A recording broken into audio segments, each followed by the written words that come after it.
Many thanks for staying with us on Fafanwa Africa. Now, we have talked about Africa youths in politics, but now we want to talk about how Africa youths can drive global growth and global change.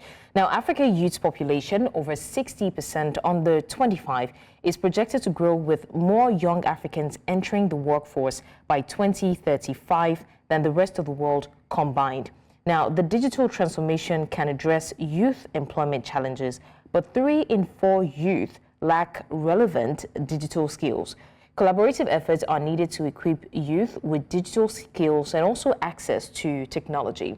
Now, initiatives aim to improve lives through affordable digital solutions, expand digital access, close the digital divide, particularly for young women. And that is what we're talking about on this second segment of the show. And joining us to discuss this is an investment banking analyst in Lagos, Ibrahim Lasisi. Thank you so much, Ibrahim, for joining us. Yeah, thank you. It's a pleasure to be on the show. It's a pleasure to have you join us as well. Now, very quickly, I just want to, because in my intro, I talked about bridging the digital divide. So before we go into how Africa youths can drive global growth proper, I want to know what role the bridging of the digital divide plays in inclusivity for the youth. And when I say inclusivity, I mean allowing youth to participate in opportunities across their own borders. You know, gone are those days when youths can only get, say, grants or initiatives that will sponsor their craft within their own nation. But now we're seeing cross-country collaboration, we're seeing international partnership, international sponsorship. How has this been of help to the youth? So one of the ways digital technology has helped African youth a lot is in terms of having access to capital. So later, maybe 10 years, 15 years ago, so you realize that the amount of funding that is available to African SMEs, even African startup, is very, very low. But one of the things digital technology has been able to help us do, it has been able to help African youth to interact with global youth.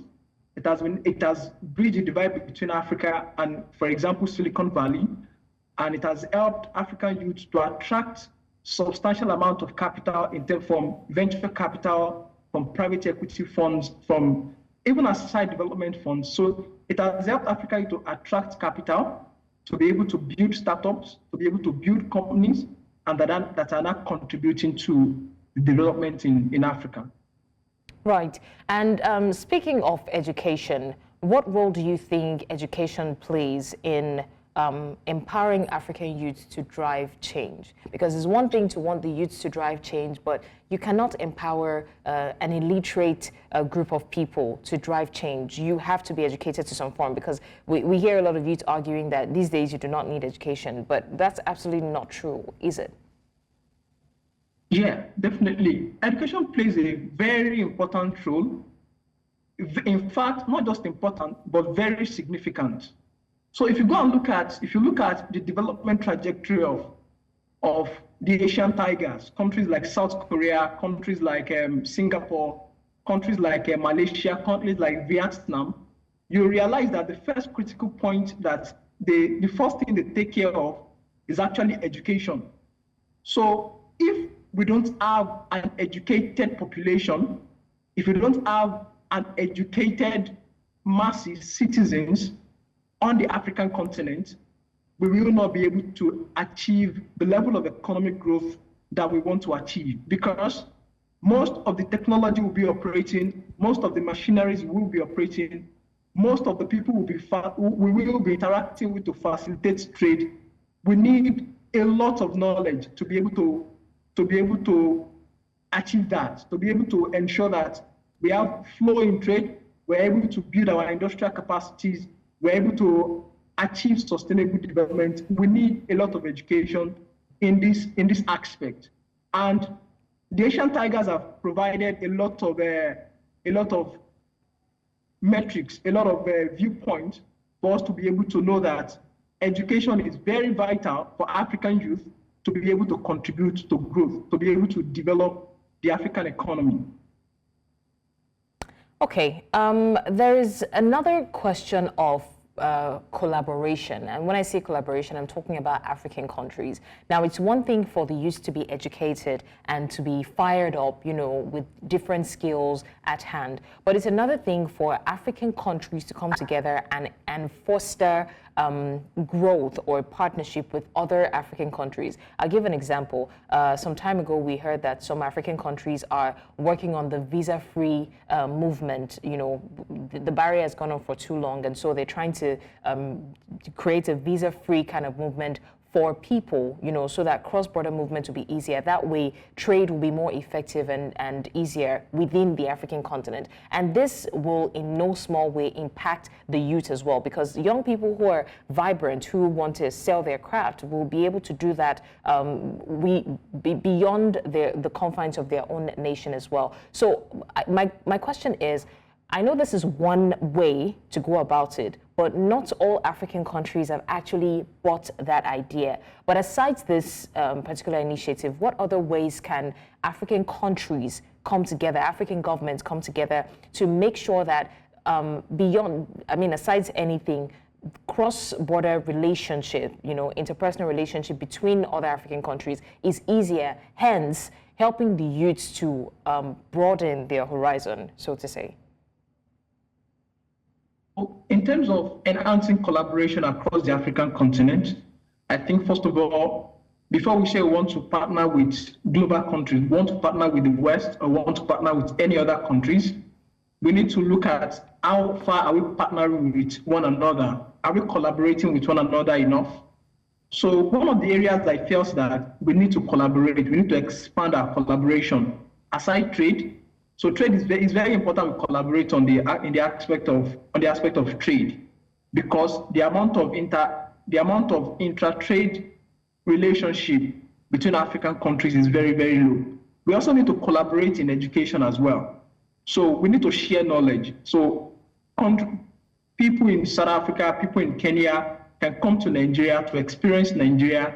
We can do like a student sharing, where those students in Kenya, students in South Africa, students in Namibia, students in Tanzania can come to Nigeria for a period of maybe 1 year. So they will attend a course for 1 year.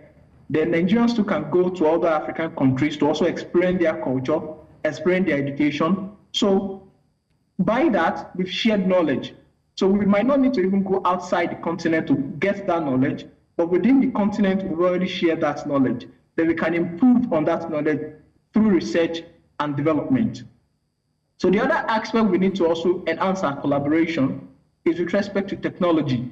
So South Africa, if there are areas of technology that South Africa is more advanced, so they can share that with Nigeria. If there are areas in which Nigeria is more advanced technologically, they can share that with South Africans, with Tanzanians, with Kenyans. And in that way, we'll be able to enhance our collaboration across trade, across education, and across technology.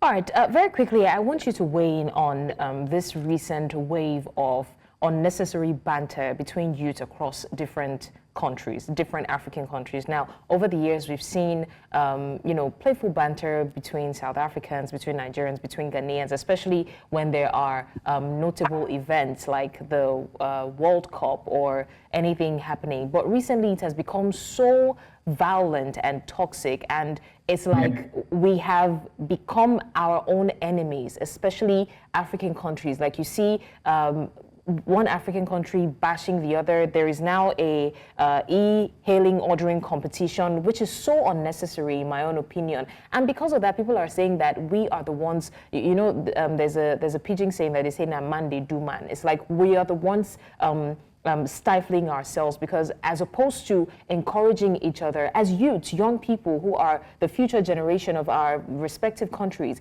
it's as though we are causing more havoc, wreaking more havoc. What is your opinion on that? I think African youth needs to redirect their energy to something more positive that could enhance collaboration and that could enhance sharing of knowledge, sharing of wealth.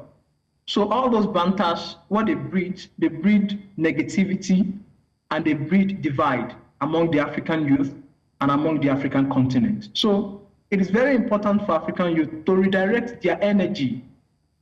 They need to redirect their energy because it's very important for the continent growth, it's very important for collaboration, and it's very important for the contribution of the continent to global growth. Very, very important. So we need to redirect our energy. So that's one of the things I follow up with what the banters that was yesterday and the day before yesterday, and there were a lot of negativity attached to that. In fact, a lot of people that are trying to create income for their families, they are negatively affected.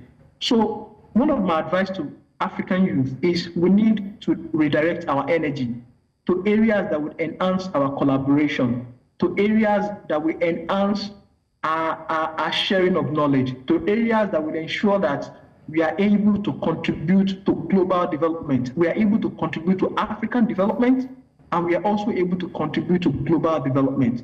Because one of the things I would say is this is the time for African youth, and we cannot waste that opportunity on unnecessary banters. All right, that said, this is a good way to wrap up the show. But thank you so much, Ibrahim Lasisi, investment banking analyst in Lagos. Thank you for sharing your thought. And I hope that beyond everything else, African youths can wake up to the reality of things. It's not all banter. It's not all jokes, right? The future is literally in our hands. And let's see what we make of it. Thank you once again for joining us. Thank you for having me. My pleasure.